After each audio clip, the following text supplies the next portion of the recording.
pledge allegiance to the flag of the United States of America and to the republic for which it stands, one nation, under God, indivisible, with liberty and justice for all. Thank you. Do a roll call and determine the quorum. Anita Bate. Here. Bobby Brooks. Here. John Spencer. Here. Joe Beaton. Here. Derek Combs, also present. We do have a quorum.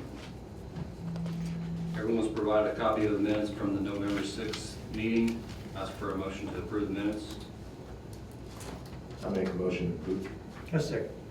We have a motion, a second. Is there any further questions or discussion? Ask for a vote to approve. All those in favor, please say aye. Aye. Aye. Motion passes. You're also provided a copy of the claims for the previous month. Ask for a motion to approve the claims. I'll make that motion. I'll second. We have a motion and a second. Is there any further discussion? Ask for a vote to approve. All those in favor, please say aye. Aye. Motion passes. Is there anyone signed up for public comment? No one signed up for public comments. Moving right along to the consultant report with the Wheatley Group. Thank you. We continue to get inquiries about commercial and residential development. And so hopefully there will be some new developments coming soon in the next month or two. The Shadow Lake development, we're going to talk a little bit about that on the agenda, but we're working with the developer to assist in the installation of traffic signal at Christiana Parkway and Highway 62. NDOT has said that they would like the city to be responsible for the electric service to the signal. So we're working through that right now to get that set up. We're also working with the developer to discuss the layout of streetlights along those roadways that are existing, Quality Court, Christiana Parkway, Shadow Lake Drive. Right now, there's some estimates from REMC, Duke, that site split. So Quality Court's actually on Duke service where the lines go, and then I guess the eastern part of that is Duke. They would like to wait to do the lighting until there's more development on their side. We'll keep you posted on that. Moving on to Greenway Park Bank stabilization, I have an update from my update that I sent to you last week. In communicating with Riley's Excavating, that they will finish the last staking either in late December, but most likely it'll be January. They were going to plant some vegetation there across the top of the wall. So that is still coming. And then the Short Street project, the Parklet project, as some of you may know, they were awarded a patronicity grant or a crowdfunding grant through the Indiana Housing and Community Development Authority. So that kicked off towards the end of November, and it runs through February 21st. So with whatever money the city can raise through that, and a single donation up to $10,000, you can count a single donation up to $10,000 as part of that match. So if they raise $50,000 in matching funds, then the patronicity grant will give them $50,000. So that's underway now. I know that Brian Smith has sent some things out recently, even as of today, to let people know about it, to try to garner some more support and fundraising for that. I believe if you don't reach the goal, then you don't get the $50,000. Is that correct, Mayor? That's how I understood it. So if you don't match the 50, you don't get the 50. You don't get any of the 50. So right now, we have one donation, right, that I've seen posted. I think so, $10,000, is that So right? would it match that, or? Mhm. Well, if you get to the 50, I mean, you gotta get to the 50. So that would be matched, but you have to get to the 50 in order to get any of the 50 grant. If that makes sense. So you have to raise 50,000, and then they'll give you the 50,000. So please let people know about that. try to get some money for there are other grants that are being pursued too for that, but that will help a great deal.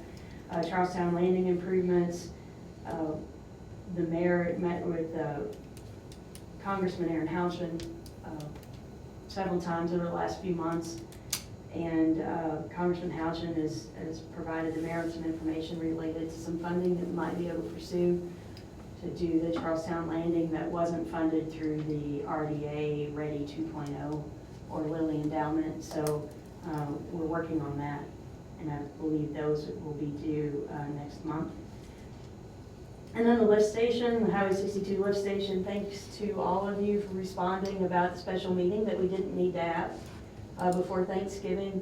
The sewer board has determined how they're going to finance that project, and it does not require at this time to be TIF backed, so therefore we did not need to have that meeting. Does anyone have any questions about anything that I reported on or anything else in the report? Did Congresswoman Houchin seem supportive of the project? I don't want to speak for the mayor, but she seemed to be supportive, and she was the one that said, hey, here are, I think they sent us 3 different links, 2 or 3 different links to different funding opportunities that will be coming up, and so her office sent those out. So I feel like that was supportive, or else they wouldn't have even mentioned it. Let's just follow up to your first talk you had with the Brother Ready time. So Good. I think there are several, the Congresswoman plus several other entities that have expressed support to revitalize that area, just say it that way. So we're trying to track down all the funding and opportunities that we can. So we'll see if that one works. That's all I have. If anyone has any other questions? Thank you for all the updates, Jill. Moving on to old business, we have the notice of award for the Short Street demolition. So all of this was sent out in your packet. We reviewed the bids that were received at your last meeting. There were several bids that were turned in, but after having those reviewed by the American Structure Point, the engineers that you hired to help with the bidding process and with the demo of that project, as well as the Redevelopment Commission, legal counsel, it was deemed that only 3 of the 9 bids were completely responsive, which means they responded to each item that was requested in the bid. And one of those bidders that was not completely responsive, but actually withdrew their bid prior to any of this. The G&G Excavating, they asked if they could have their bid bond back. They had paid that in a cashier's check. They needed that back, and so they withdrew their bid so that they could have that back. They realized they were not one of the lower bidders. So the 3 responsive bidders were PAF Construction, Riley's Excavating. There are 4. No, there's 3. That's wrong. Sorry. Riley's Excavating, Lawyer Excavating, and Dan Christiani Excavating. And of those 3, Dan Christiani Excavating was the lowest of the 3 responsible bidders. And so I guess the recommendation from Structure Point is that the city award that contract to Dan Christiani Excavating in the amount of $117,348. So I had a notice of award for the commission to approve and sign, and then that will allow Dan Christiani Excavating to get their bonds and insurance and everything that's required for review for the agreement to be signed at a later date. Okay. Amy, do you have anything you'd like to add? So, and this could be in 2 separate motions if you wish, but I'd also like for the commission to give the commission president the authority to sign that agreement outside of a meeting upon review by the legal counsel, make sure that the bonds and insurance are good and or appropriate And then that would allow us to have that agreement in hand. Does it need to be two? 2 motions? Yeah. I don't think so. I think you can do it all in one if you Really, want. yeah, you're gonna award the contract and authorize the signing tonight of the notice of award, and then authorize the signing of the actual agreement, subject to review and approval outside the meeting. It's whatever you prefer. I'll make a motion, we accept the recommendation and hire Dan Christian excavating for $117,348 and let President Combs follow up with signatures as needed. Motion by Chuck Deaton, is there a second? A second. Second by Bobby. Is there any further discussion? Not ask for a vote to approve. All those in favor, please say aye. Aye. Aye. Motion passes. Thank you. Thank you. Moving on to our new business, we have a Shadow Lake Development Agreement Amendment. And I've asked Chris Jackson to come and explain, you know, if you have any questions about the amendment that was sent out in your packet. Come on up, Chris. Well, thank you.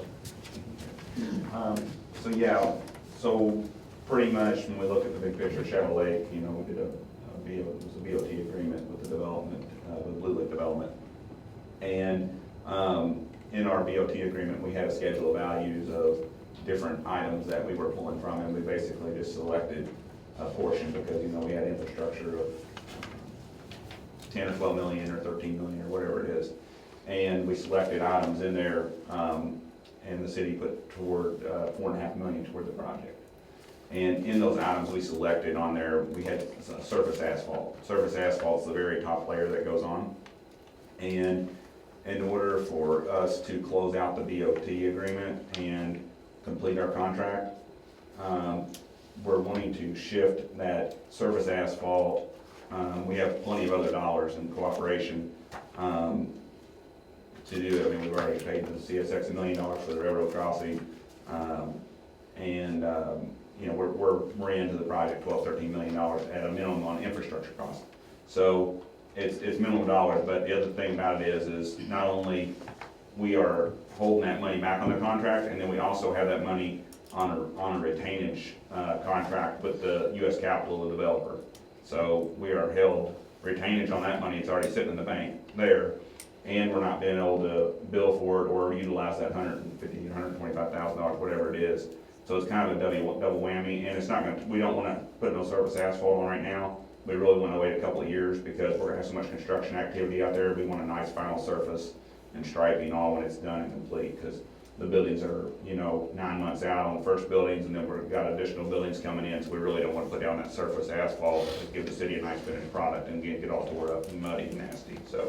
So really, looking back, hindsight, we should have just originally put as maybe the road base and, you know, the curbs or something. That just need to shift that. I think where we shifting it to Oh, the stoplight. intersection improvements, Yeah, yes. we have the opposite money we're spending on the intersection improvements and stoplight and all of that. So that's basically the gist of this, and we're obligated by the retainage and by the city. And when Chris brought that, requested that, reached out to Frost Brown Todd to have them look at it to see if we need to do a development agreement amendment. They suggested that we do. It's got a timeline in there of that final surface asphalt, I think at the end of 2026. And so it also still caps your contribution at $4.5 million. It just, as Chris said, originally it was so much towards certain things, and if there was some left, then you could pay for this. If there was some left, you would pay for this. And so it just shifted all that over. It still doesn't. And it makes it a lot cleaner on our books to close the contract out, because the contract's 2 years old, and it just gets complicated carrying a little piece of a contract multiple years through our audit process with the state and everything. But they're still bound, Amy, to the, they're still bound to their contributions in the development agreement. The city's not being asked to pay more, and everything's still there. It's just shifting that money over and closing out that BOT then. The amendment truly is a shift. This, you know, like you said, it's kind of spend this and this and this and Yeah, this. we were thinking when we originally did it, we wouldn't have selected those items. It was just, we were just randomly selected items to put Well, in and I things. think some things have happened there that were either, you know, different than our original timeline that we thought, as far as when you would have those sell that property and have those buildings there, and so things Yeah. happen, you know. Exactly. And just an update while I'm up here, you know, Christianity Parkway, got, I think, seen on the list here that you're all looking at, the High Jackson Road. We did extend the road to right there at the intersection this week, and, you all might have seen it, it's all gravel, and we're getting ready to curb it here in the next week or two, and probably gonna go ahead and get asphalt this season, so, it'll be exciting if we can work toward that High Jackson interchange there, making something nice, cause, if you all get a chance, drive by there and see, cause it really looks like something now, it looks like an interstate coming through there, so it's gonna open up the traffic pattern for a lot of people in the High Jackson corridor, the school corridor. I mean, it's gonna be a good relief point for everybody on that road and not be put so much pressure going through town there. So it's exciting to see it and actually constructed now. Any questions for me? Thanks, Chris, for the update and explanation. Make a motion, we approve the amendment to the agreement. I'll- Motion and a second. Is there any further discussion? Let's go to vote to approve. All those in favor, please say aye. Aye. Motion passes. Thank you. Moving on to our last new item, we have the United Consulting for the High Jackson design, High Jackson Road design. And this is something that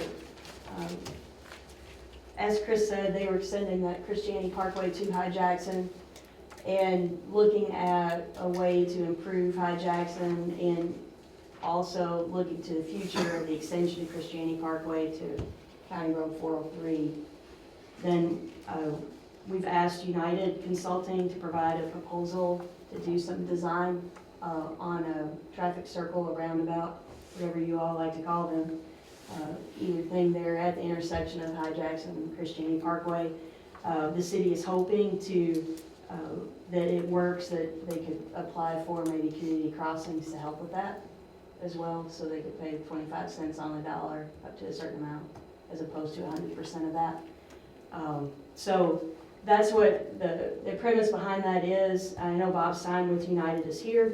If he has any other comments he'd like to make, or if you have any questions for him related to what's in the agreement. We did have Frost Brown Todd review it, and I think when I sent out the packet, it had the comments in it. Bob has sent me a clean copy with those modifications that have been made. So in this final agreement, I have those modifications that have been made in that agreement. Do you have any questions for Bob, or Bob, would you like to say any? We don't want to put you on the spot. I don't want you to. Hi, Bob Stein, I've met you guys. Welcome, Bob. Only thing I would add is it's an important connection that we'll make between Shadow Lake and 403, and I think it's important for the mayor and Christianity to see this happen. So what action do you need from us tonight on it? I would like for you to decide whether you want to approve this agreement. And, sorry, I put the dollar amount in the email that I sent out, but now I'm looking in here.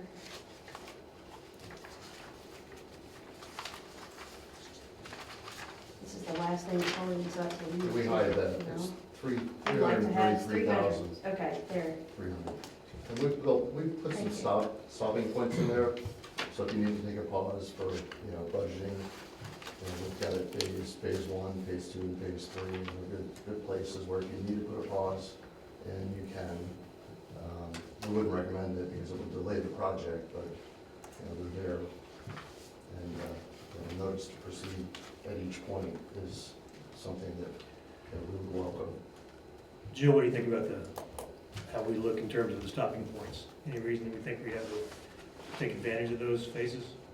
I think, as Bob said, there's some points that if things are not going the way we want, or the funding isn't going, coming in to do the construction project, then there are stopping points that we could halt that piece of it if we're finding out, or we discovered that maybe community crossings isn't gonna work, we're gonna have to find funding elsewhere.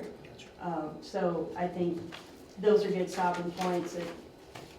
And we did that, and you all may not remember because it's been a while since we awarded the Madison Street agreement, but originally we just gave them the authority to go to a certain point until we were ready for them to design it, because they had to match their design with Forest Edge, and we didn't have that yet. So we didn't want them to go ahead and do design on something that they may have to go back and change. That's not the case that we have here. I think it'll be more of a funding issue than it will be, to coordinate with another developer. So Derek, I would ask that you all decide, that someone make a motion to approve this proposal with United Consulting in the amount of $333,300. Can I ask a question now, or do you want to ask a motion first? Whichever you want. Whatever you want to do, Derek. I just want to understand that this is just for the design of the intersection, right? Okay. All right. But it also takes you, like, phase 3 work takes you also through, and correct me if I'm wrong, Bob, but bidding and post-bidding services. So Correct. it's more than just the initial design, it also will include the bidding of that too. It does not include any inspection. Not the inspection, Okay. that would come later. Yeah, the timeline shows the bid at 5/5/26, right? Correct. Thanks for the hand chart, that helps. Puts it in real perspective. Just assuming we can stick by those deadlines. Well, I make a motion that we accept the $333,000, approve that, and move forward with this project. Motion by John Spencer, is there a second? I'll second that. Second by Chuck Deaton, is there any further discussion? No further discussion, I'll ask for a vote to approve, all those in favor, please say aye. Aye. Aye. Motion passes, thank you, Bob. Thanks for coming through. There's no further discussion tonight, ask for an adjournment. Can I ask a favor? Yes. Sorry, a little out of order, but if you guys could go ahead and vote on your meeting schedule for next year, sorry. Shoot. That would be great, because then we can go ahead and advertise that with all of our other meetings, rather than wait till January to. I'm sorry I didn't propose a meeting schedule for you. I mean, you can just do in general the The first Tuesday. first Tuesday of every month, with the understanding that you may have to move some for holidays. And I can make a schedule tonight to give you tomorrow with those holidays on there. Usually if there's a holiday, we meet the Wednesday after the holiday. That seems to not conflict with the council. I recommend, because we done it last night, we talked about it last night, but kind of like I'm being back to back myself, but I'd like to keep it the same way it has been for the past year. I mean, understand we gotta move a few of them here and there, but I can make that motion if you want. Keep it on Tuesday? The first Tuesday at 6 I make a p.m. motion, we keep it on the first Tuesday, with the exception of a couple months that we might have to move it, moving forward in 2025. We have a second? Yeah, I'll second. We have a motion and a second. Any further discussion? Ask for a vote to approve, all those in favor, please say aye. Aye. Aye. Motion passes. Make a motion to adjourn. A second. We have a second? We have a second. All those in favor, say aye. Aye. Aye. Thank you all. Please don't forget to sign the claims.